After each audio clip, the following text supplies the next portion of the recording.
Hey guys, welcome to my channel. This is the fourth lecture of chapter second, sexual reproduction in flowering plants. आज का अपना topic है pollen grains. तो देखो pollen grains है क्या?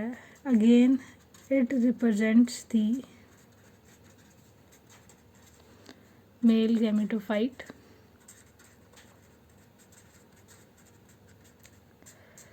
उसके अलावा it is spherical in shape.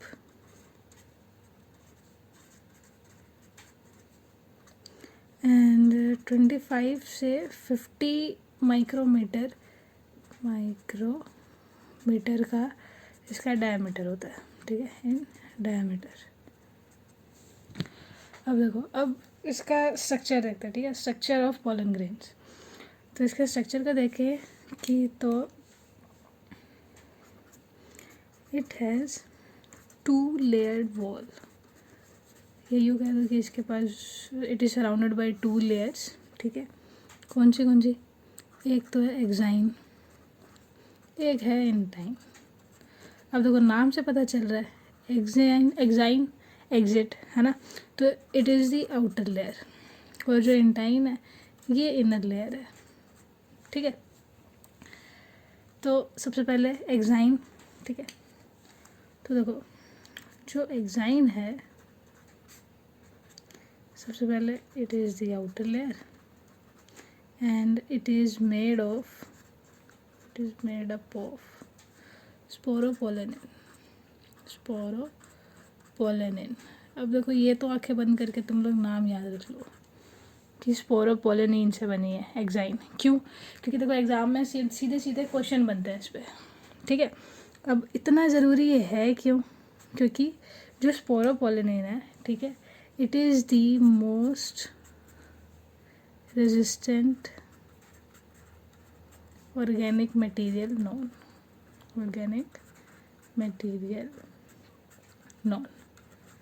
मतलब कि इसको कोई आज तक डिसॉल्व नहीं कर पाया, ठीक है. कि ऊपर से देखो ऑर्गेनिक मटेरियल है, ठीक है, नॉन. और ये मतलब बेशक स्ट्रॉन्ग एल्कली या स्ट्रॉन्ग एसिड उसमें भी ये ख़राब नहीं होता, even in the strong alkali base, ठीक है, और एसिड, ठीक है. और एक्साइन जो है वो स्पोरोपोलेनिन की बनी हुई है, इसीलिए ये एक अच्छा रीज़न बन सकता है कि जो स्पोर्स हैं, ठीक है, वो एज ए फॉसिल्स भी अपने यूज़ कर सकते हैं काफ़ी सालों तक, क्योंकि एज ए फॉसिल्स ये पड़े रहते हैं, है ना, तो ये ख़राब नहीं होता है, ठीक है. उसके अलावा जो इंटाइन है वो इनर लेयर है, ठीक है, and it is made up of cellulose and pectin. Exam में सीधे सीधे क्वेश्चन आते हैं कि बताओ एक्साइन किसकी बनी है या इंटाइन किसकी बनी है, तो ये नाम याद रखना है, ठीक है.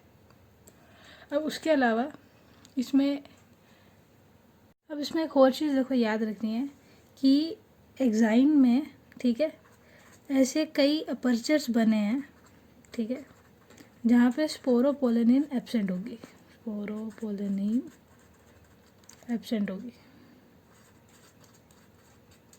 ठीक है. Aperture where sporopollenin is absent, तो वो जो अपर्चर होंगे, ठीक है, उसको अपन क्या बोलेंगे? जर्म पोर, ठीक है. ये भी याद रखना है. अब देखो इतना ये 2-3 चीज़ें जानने के बाद में कुछ आइडिया तो लग ही गया है ना इसका स्ट्रक्चर होगा कैसे. तो देखो एक स्ट्रक्चर बना के देखे तो ये मान लो हो गई आउटर लेयर, ठीक है, एक्साइन.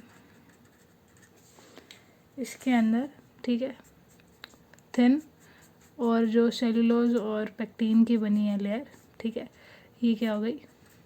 इंटाइन. और कई जगह जहाँ पे ये स्पोरोपोलेनिन एब्सेंट है ना, वो मान लो क्या हो गए? जंप स्पोर, ठीक है. ये तो खाली आउटर स्ट्रक्चर हो गया पोलन ग्रेन का, ठीक है. अब इसके इंटरनल देखते हैं जो क्या क्या चीज़ें हो रहा है, ठीक है. तो देखो सबसे पहले एक पॉइंट अपने को याद रखना है कि जो साइटोप्लाज्म है, cytoplasm of pollen grain is surrounded by plasma membrane. ये छोटा सा पॉइंट है बट कन्फ्यूज़न ना हो इसलिए पता होना ज़रूरी है, ठीक है। अब देखो क्यों, क्योंकि पोलन ग्रेन में 2 सेल्स होती है। जब व्हेन पोलन ग्रेन्स मैच्योर्स, ठीक है, देन इट कंटेन्स 2 सेल्स। कौन सी? एक तो होती है वेजिटेटिव सेल्स और एक होती है जनरेटिव सेल, ठीक है। अब देखो ये जो वेजिटेटिव सेल है, वेजिटेटिव सेल, ये जो है ये पहली बात तो बिगर है, मतलब बड़ी है, ठीक है, जनरेटिव सेल से। दूसरा, it has abundant food reserve. It means इसका प्राइमरी फंक्शन क्या होगा, टू सप्लाई फूड, ठीक है, टू पोलन ग्रेन। और it has large irregular shape nucleus, और इसका न्यूक्लियस भी बड़ा होगा और इरेगुलर शेप का होगा, ठीक है। तो ये तो थी वेजिटेटिव सेल की प्रॉपर्टीज़ जो कि पोलन ग्रेन में होता है। पोलन ग्रेन में 2 सेल्स होते हैं, जब वो मैच्योर होता है तब। अब याद आ रहा है कि यार मैच्योर होता है तब तो वो डिसोसिएट होते हैं, है ना, माइक्रोस्पोर से। तो पहले देखो माइक्रोस्पोर्स थे, ठीक है। माइक्रोस्पोर जब धीरे करके जब वो डेवलप होने लगेंगे, ठीक है, थोड़े बहुत मैच्योर होंगे, ठीक है, तब वो डिसोसिएट हो जाएंगे और पोलन ग्रेन्स बन जाएंगे। और वही है, जब पोलन ग्रेन माइक्रोस्पोर का जब थोड़ा सा मैच्योर होंगे तभी तो पोलन ग्रेन बनेंगे।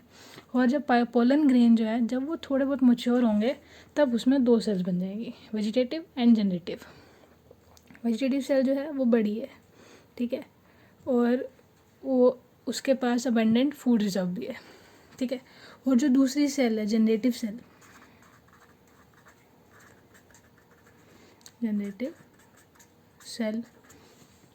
अब देखो ये जो जनरेटिव सेल है ना, ठीक है, ये इसके कंपेरेटिवली क्या है, स्मॉल है, ठीक है।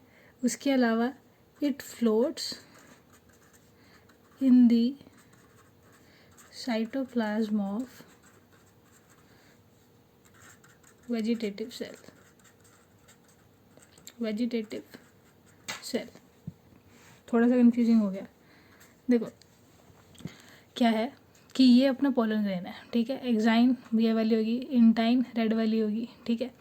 इसके बाद में कुछ पोलन ग्रेन वो प्लाज्मा मेम्ब्रेन होगा, ठीक है, जो इसकी आउटर कवरिंग होगी, मतलब सराउंडेड होगा, ठीक है। इसके बाद में जो अंदर का जो मटेरियल होगा, ठीक है, वो क्या होगा, वेजिटेटिव सेल। तो ये मान लो कि ये जो है, ठीक है, ये सब क्या है, वेजिटेटिव सेल का, ठीक है, साइटोप्लाज्म ऑफ वेजिटेटिव सेल, ठीक है। और इसी में जो जनरेटिव सेल है वो यहाँ पे फ्लोट कर रहेगी, सपोज कहीं पे भी, क्योंकि वो छोटी सी है, मान लो ये, तो ये क्या हो गई, जनरेटिव सेल, ठीक है। तो अपन कह सकते हैं कि जो जनरेटिव सेल है it floats in the cytoplasm of vegetative cell, है ना। और उसके अलावा अगर इसकी शेप देखें, ठीक है, तो ये स्पिंडल शेप की होती है, it is spindle in shape and it has dense cytoplasm and a nucleus, ठीक है। तो ये तो थी वेजिटेटिव सेल और जनरेटिव सेल, ठीक है। एग्जाम में अगर पूछेंगे तो सीधे सीधे पूछेंगे वेजिटेटिव सेल क्या होता है, ठीक है, जनरेटिव सेल्स क्या होती है, ठीक है। अब देखो अपना जनरेटिव सेल तो पढ़ ली थी, है ना। अब ये जो जनरेटिव सेल जो थी ना, ठीक है, यही फर्दर इसमें फिर से क्या होगा, माइटोसिस, और माइटोसिस होके, ठीक है, ये 2 सेल दे देगी, ठीक है, जिसको अपने क्या बोलेंगे, मेल गैमीट। और यही अपने को चाहिए थी, सारी की सारी कहानी जो अपने फर्स्ट लेक्चर से पढ़ रहे थे वो इसी के लिए थी, ठीक है, मेल गैमीट। अब एक क्वेश्चन दिमाग में आ रहा होगा, यार अपने इतनी देर से गैमेटोफाइट कर रहे थे, ठीक है, तो उसका क्या मतलब था।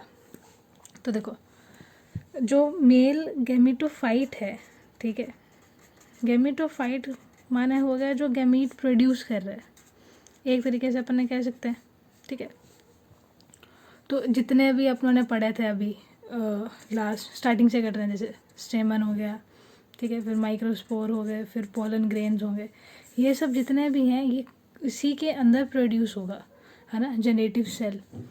तो जो ये सब है ये तो क्या है, गैमेटोफाइट। और जो जेनेटिव सेल है ना, ये जब इसके अंदर डिवीज़न होगा, ठीक है, तो डिवीज़न होके ये किस में डिवाइड होंगे या क्या, तो क्या बनाएंगे, मेल गैमीट, ठीक है। और यही अपने को चाहिए था। तो अब यहाँ पे एक पॉइंट आता है कि मतलब अब देखो, अब ये बनेंगे कब, ठीक है, जो मेल गैमीट्स हैं, ठीक है, जेनेटिव सेल डिवीज़न कब होगा, डिवीज़न होके कब मेल गैमीट बनाएंगे। तो देखो, जो 60% केसेस में, या क्या तो 60% ऑफ एंजियोस्पर्म, उसमें क्या होता है कि जब पोलन ग्रेन्स जो हैं, ठीक है, वो जब शेड होते हैं, शेड समझते हो, जब वो पोलिनेशन होने के लिए जब वो उसको गिराया जाता है, या वो जब वो खुद गिरता है, ठीक है, तो 60% जो होते हैं एंजियोस्पर्म्स में, उसमें शेड होते हैं at 2 cell stage. 2 cell stage कहने का मतलब है कि अब तक वो मेल गैमीट बने नहीं है, ठीक है। पोलन ग्रेन में 2 ही सेल है, एक तो वेजिटेटिव सेल और दूसरी जनरेटिव सेल, ठीक है। ये तो कौन सी होगी, 2 सेल स्टेज, है ना। और जो बाकी के जो 40% केसेस हैं, क्या तो 40% of and the remain 40% of angiosperms, ठीक है, जो पोलन ग्रेन है, दे विल शेड, ये कहते हैं they are shed at 3 cell stage, मतलब कि उसमें पहले ही माइटोसिस हो जाता है, शेड होने से पहले, ठीक है। तो ये पॉइंट अपने को याद रखना है, क्योंकि ये भी एग्ज़ाम में बहुत बार पूछा जाता है, ठीक है। अब इसके अलावा एक क्वेश्चन है, ठीक है, ये एक जनरल क्वेश्चन जो बहुत बार पूछा जाता है कि टू फॉर्म मेल गैमीट, ठीक है, कितने बार डिवीज़न होगा, ठीक है, तो how many times does division occurs, gas मारो, अभी तक कितने बार डिवीज़न हुआ है। तो देखो, स्टार्ट करते हैं अपने एमएमसी से, ठीक है, पोलन मदर सेल जो कि स्पोरोजेनस टिश्यू में थे, जो एमएमसी है, ठीक है, उसमें सबसे पहले क्या होगा, मियोसिस। मियोसिस के बाद में, ठीक है, वो किस में बन जाएंगे, माइक्रोस्पोर टेट्राड, ठीक है। अब ये जो माइक्रोस्पोर्स हैं, ठीक है, ये थोड़े बहुत डेवलप होंगे, और जब ये डिसोसिएट हो जाएंगे, क्योंकि अभी टेट्राड में थे, जब ये डिसोसिएट हो जाएंगे तब ये क्या बन जाएंगे, पोलन ग्रेन, ठीक है। अब जब पोलन ग्रेन बन जाएंगे, ठीक है, तो उसके बाद में इसके अंदर फिर होगा डिवीज़न, कौन सा, माइटोसिस, क्योंकि ये तो 2n था, ये n था, अब n के बाद में हाफ n तो हो नहीं सकता, है ना, आधा n कभी सुनाओ कि हाफ एप्लॉइड है जी। तो माइटोसिस होने के बाद में, ठीक है, ये जो पोलन ग्रेन थी इसमें 2 सेल बन जाएगी, एक तो बन जाएगी वेजिटेटिव सेल, एक बन जाएगी जनरेटिव सेल, छोटी वाली, ठीक है। उसके बाद में माइटोसिस हो गया, ठीक है, ये क्या होगा, इसकी 2 सेल स्टेज, जो कि 60% तक एंजियोस्पर्म में होती है, शेड, देखो 2 सेल स्टेज बन गई, उसके बाद में फिर इसमें क्या होगा, माइटोसिस, और ये जो जनरेटिव सेल थी, ठीक है, ये किस में डिवाइड हो जाएगी, 2 में। तो ये तो क्या थी इसकी वेजिटेटिव सेल, और ये दोनों जो वेजिटेटिव सेल थी, है ना, सॉरी, ये जो जनरेटिव सेल थी, ये जनरेटिव सेल किस में डिवाइड हो जाएंगी, मेल गैमीट्स में। तो इन शॉर्ट अपने पास कितना हुआ, 2 बार तो होंगे माइटोसिस और 1 बार होगा मियोसिस। ये तो भाई रट लो, पहली बार तो समझ लेना स्टार्टिंग से एंड तक, कुछ भी नहीं है इसमें, ठीक है। तो ये वाला क्वेश्चन ज़रूर, अगर स्टिल डाउट है तो please write down in comments, है ना, कि समझ में भी नहीं आया या समझ में आया।